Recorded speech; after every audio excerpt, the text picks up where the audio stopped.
Hey, speaking of true stories, let's head over to Docurama.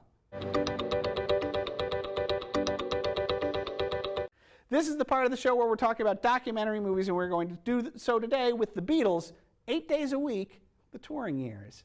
Very long title, unnecessarily complicated. This is a movie by Ron Howard, of all people, investigating the first 4 or 5 years of the Beatles being the Beatles, specifically their time touring around England and the United States.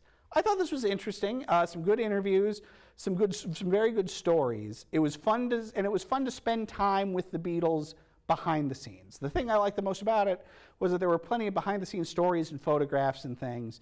And so the movie does an okay job of making you feel like you're there with the Beatles as they become the biggest thing in the world. Tons of new and archived interviews, interesting stuff. It is, however, a little surfacey, in part because 2 of the Beatles are dead, and there isn't much in the way of new interviews with the Beatles themselves, at least with Paul and Ringo, although I think there's some.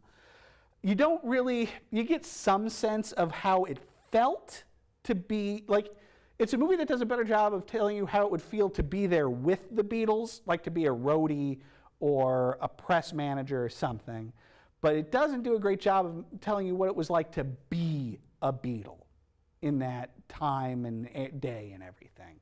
And so I would have liked a little bit more of that.